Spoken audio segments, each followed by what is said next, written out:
Olá, queridos irmãos, que a preciosa paz esteja sobre a sua vida. Eu quero falar um pouco sobre as coisas de Deus em relação ao povo judeu. O povo judeu, segundo a Bíblia, é a menina dos olhos de Deus, pois na profecia Deus disse para Abraão que iria abençoá-lo, iria prosperá-lo, e Deus fez isso a Abraão. Abraão aplicou o seu coração na palavra de Deus. E quando eu estou dizendo palavra de Deus, o próprio Deus diretamente falou com ele, falava com ele.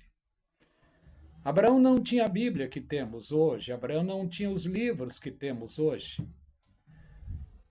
Abraão simplesmente ouviu a voz de Deus e aplicou o seu coração. No livro de Gênesis, capítulo 12, olha o que Deus disse para Abraão: sai-te da tua terra e da tua parentela, para uma terra que eu te mostrarei. Deus não tinha mostrado a terra. A ordem foi para sair e andar, parece que sem rumo. A promessa de Deus era esta: far-te-ei uma grande nação e abençoar-te-ei. Engrandecerei o teu nome, tu serás uma bênção. Abençoarei os que te abençoarem, amaldiçoarei os que te amaldiçoarem. Abraão aplicou seu coração em obedecer a Deus. E Deus então foi cumprindo a sua promessa para com Abraão. E Abraão já era avançado de idade, ele e a sua esposa. E ao longo do tempo, Deus foi prometendo a sua bênção para ele. E Abraão ficava pensando: eu não tenho filho, mas como que Deus vai me abençoar? E Deus vem uma certa ocasião a ele, fala que por este tempo Sara terás um filho. E ela então sorriu. E o anjo disse: Sara, por que sorriste? Mas a palavra de Deus não volta vazia. Deus tinha prometido abençoar e abençoou. E como sabemos pela história bíblica, parece que Sara quis dar uma ajuda para Deus. Você já sabe o que aconteceu. Mas a promessa de Deus estava em pé. Sara tem de sua empregada Ismael, e 12, 13 anos depois, o fruto da promessa chegou, que era Isaque.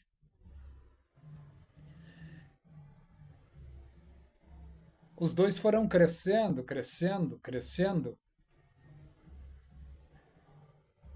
Mas, segundo a palavra de Deus, Abraão seria pai de multidões. E aconteceu. Por parte da empregada, Abraão é o pai dos muçulmanos também. E hoje no mundo são mais de bilhões. Mas a promessa de Deus para com Abraão era sobre Isaque. E de Isaque veio a bênção perpetuada na palavra de Deus.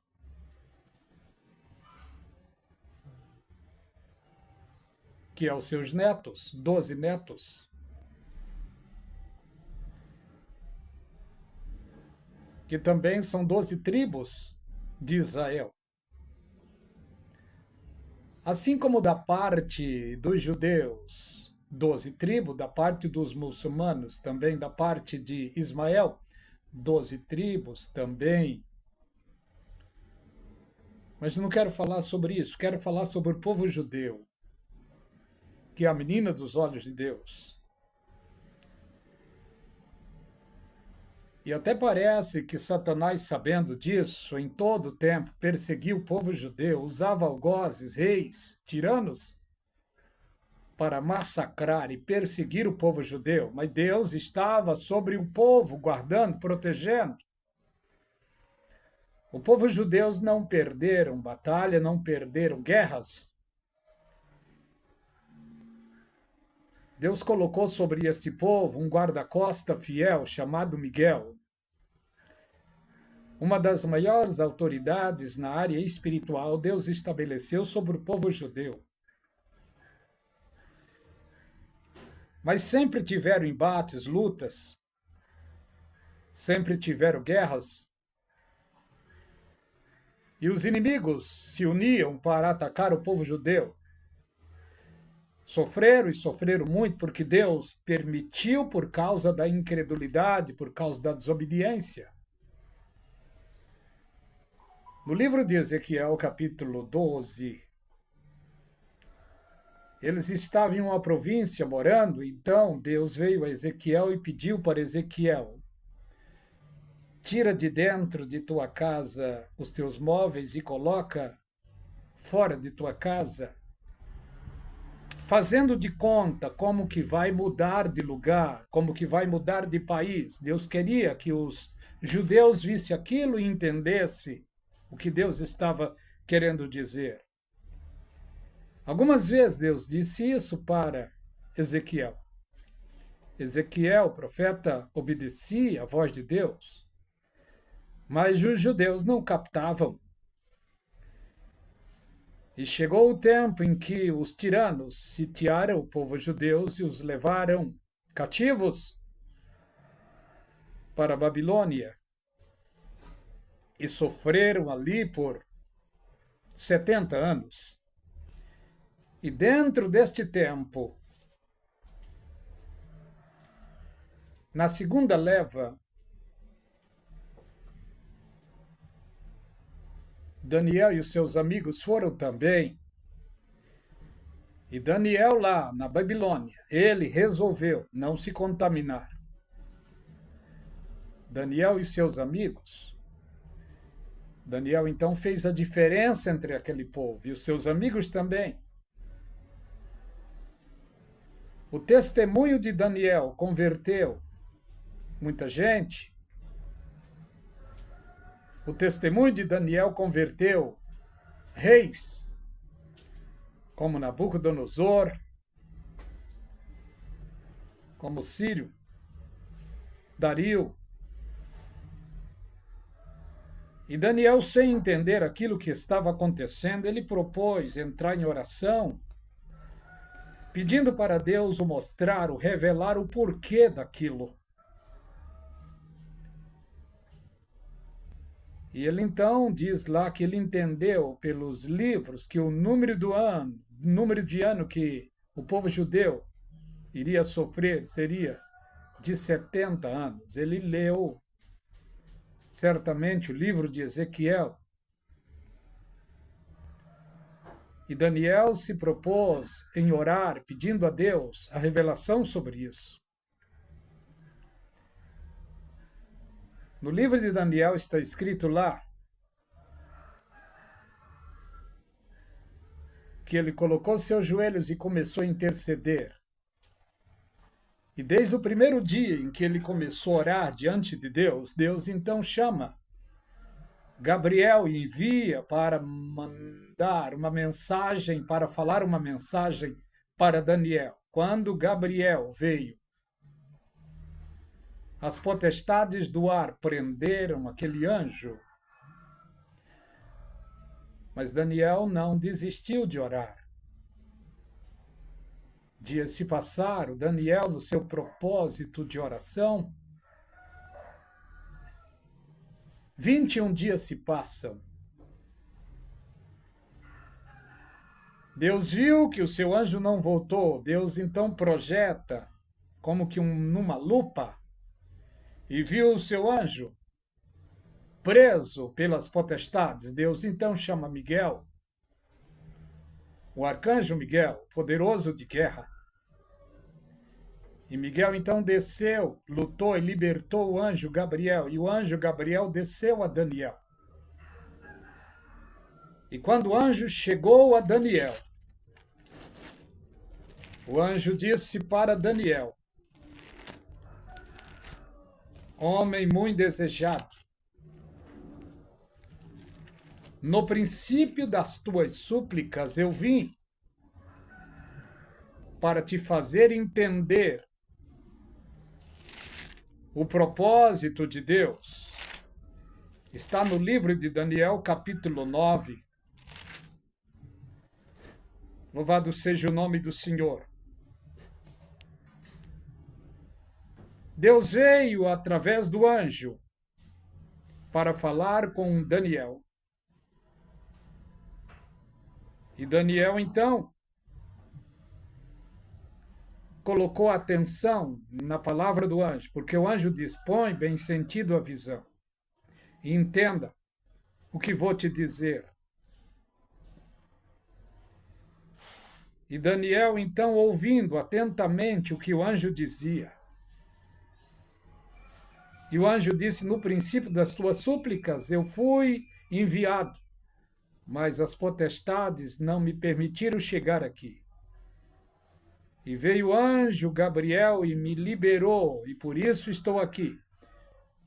Põe bem sentido a visão e entendo o que vou te dizer. E o anjo disse: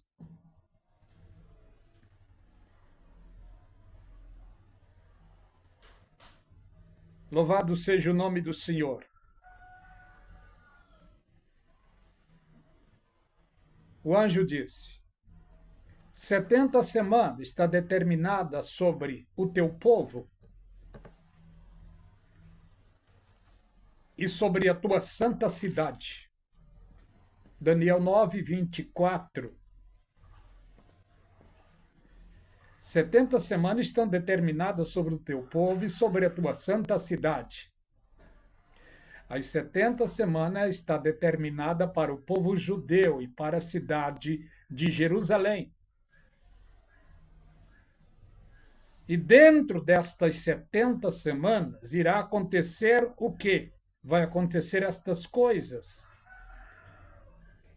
a extinção da transgressão, o fim dos pecados, expiar a iniquidade, trazer justiça eterna e selar a visão profética e ungir o Santo dos Santos. Nada disso aconteceu ainda. Nada disso aconteceu ainda. Jesus Cristo veio através da cruz, o mais poderoso sacrifício, o perfeito sacrifício. Esse sacrifício perdoou os pecados dos seres humanos, mas não retirou os pecados do mundo. Ainda não. Os pecados do mundo serão retirados quando o milênio estabelecer sobre a terra. No Velho Testamento, Deus usou ali reis, profetas, sacerdotes e juízes para com o povo do Velho Testamento, falando exclusivamente sobre o reino milenial. No Velho Testamento não foi falado nada sobre a igreja. A igreja está codificada no Velho Testamento ali, em Gênesis capítulo 24. Mas no Velho Testamento, Deus tratou com o povo judeu falando exatamente sobre o reino milenial. Reino milenial é exclusivamente para o povo judeu.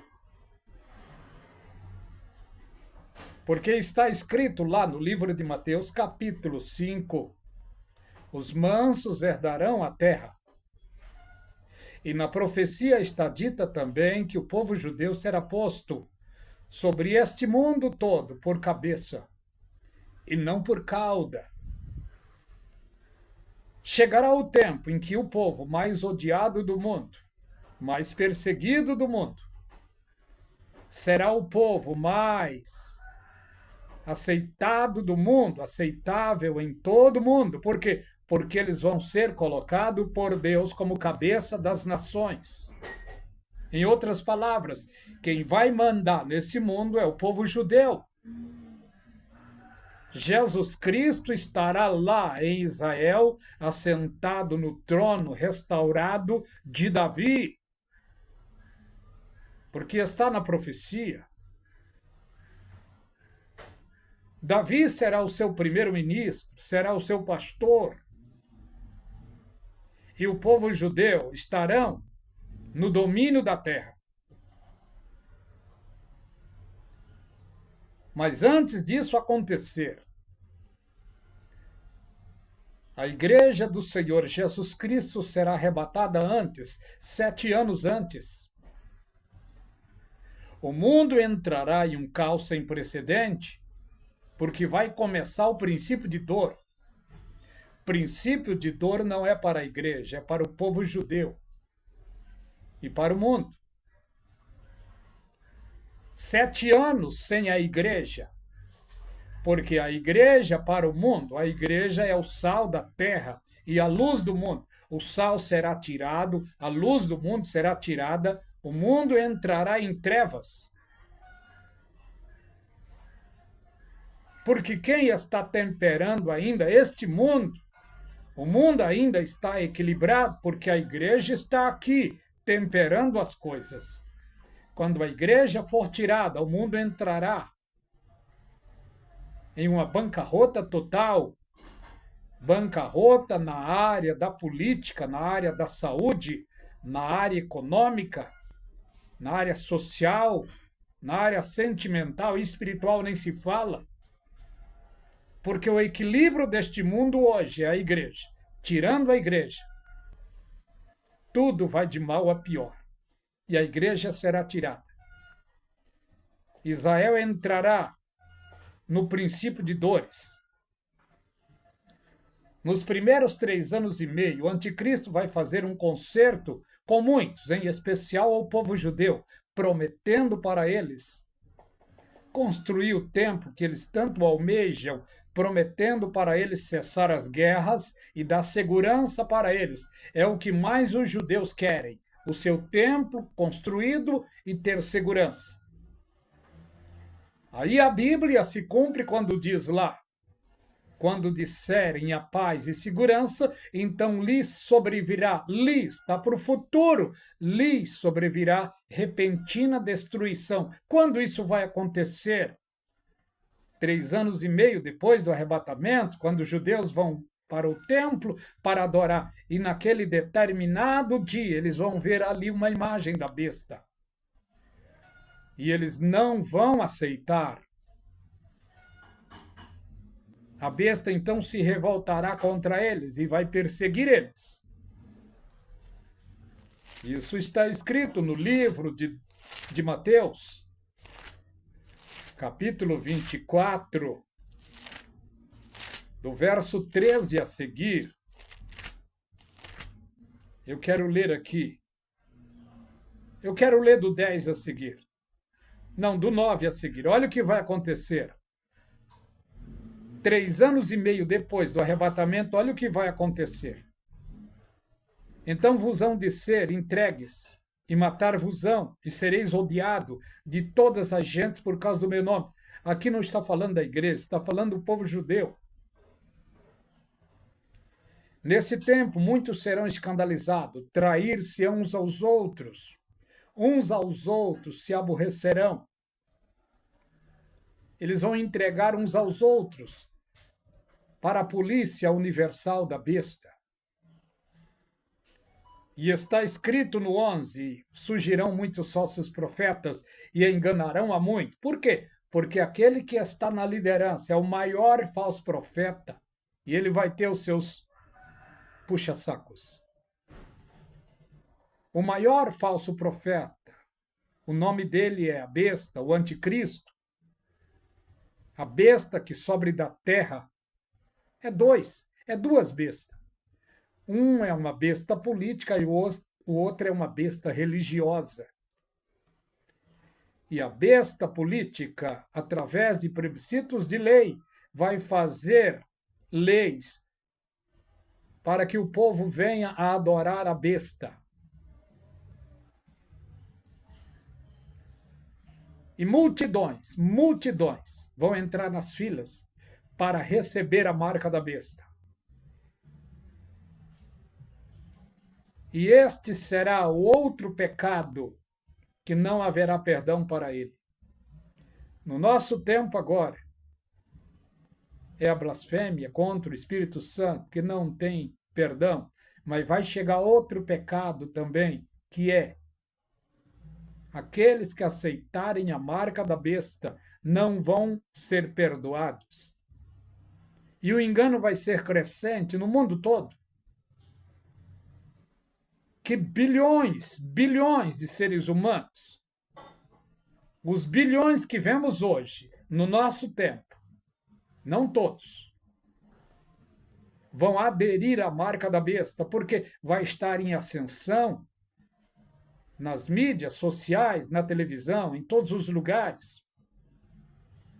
Artistas comercializando a marca da besta, artistas dizendo ser bom receber a marca da besta, e multidões de seres humanos vão para as filas para receber a marca, só que vai ter algo para ser confessado. E esse algo é simplesmente isso. Você nega a Jesus Cristo. Se você negar, você vai receber a marca e vai ter liberdade de compras, vai ter uma vida próspera, uma vida abençoada. Se você não negar, é claro que eles não vão dizer isso, mas se você não negar e continuar mantendo a sua fé, você será perseguido. Como o rato é perseguido pelo gato. Eles vão te achar porque a tecnologia vai estar crescente nesse tempo. Os milhões que vão aceitar a marca da besta vão viver uma vida aparentemente boa, mas espiritualmente já estarão sentindo as agrúrias do inferno nas suas próprias almas. E aí está escrito aqui: e por se multiplicar a iniquidade, o amor de muito esfriará. Iniquidade é o amor exagerado pelo sexo. Vai haver nesse tempo a crescente LGBT no mundo inteiro. Parece que vai ser o predominante. Ninguém será preso por fazer sexos nas ruas, nos lugares públicos, porque o pecado vai estar dominando. Aqueles que vão ter a marca da besta vão ter essas facilidades de viver e conviver em um mundo de proteção, entre aspas. Mas aqueles que não negarem a marca da besta, aliás, que não negarem a Jesus Cristo, aqueles que não vão receber a marca da besta serão perseguidos e mortos.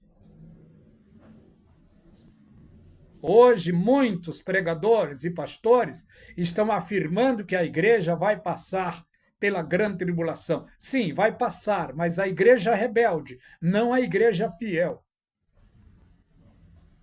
A igreja de Laodiceia vai passar, mas a igreja de Filadélfia não vai passar.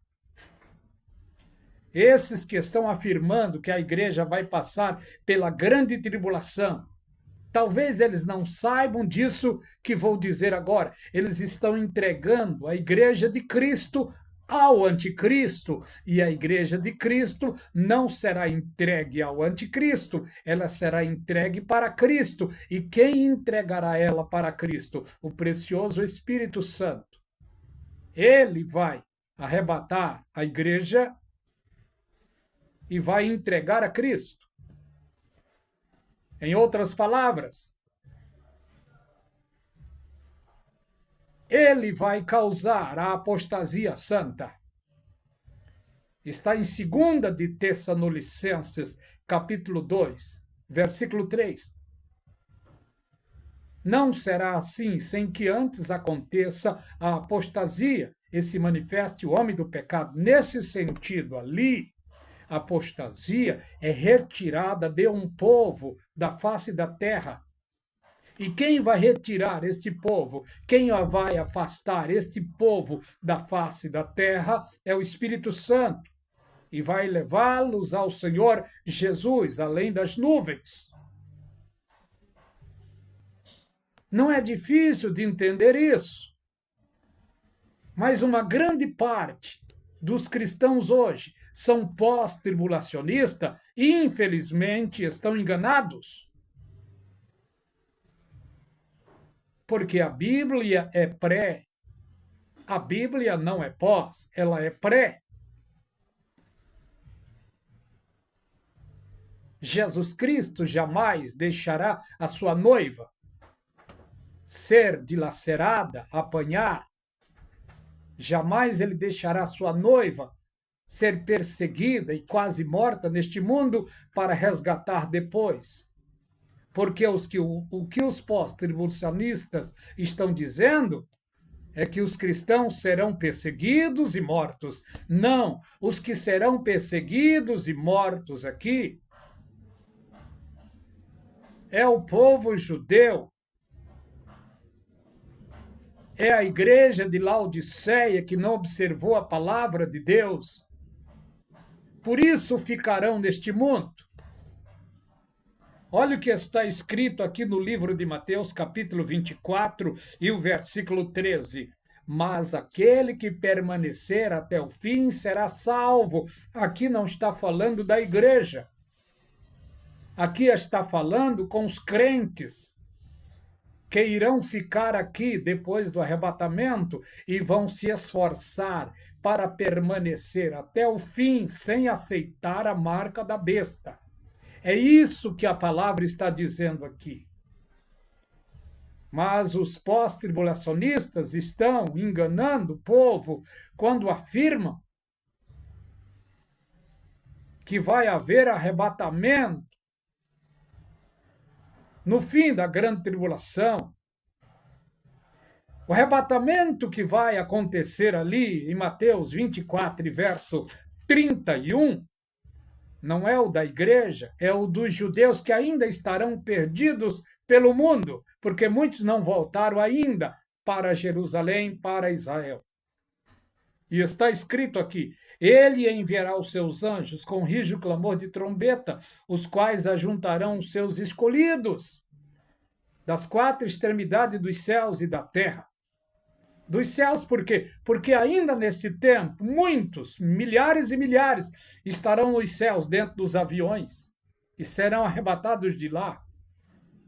Muitos estarão em toda a face da terra, serão arrebatados, mas não é um arrebatamento vertical, é um arrebatamento horizontal. Os anjos irão buscá-los e levá-los para Israel, para recepcionarem o Senhor Jesus em sua segunda vinda. É apenas uma pequena meditação. Queridos, que a graça e a paz seja de maneira abundante sobre a sua vida e sobre a sua família. Deus os abençoe.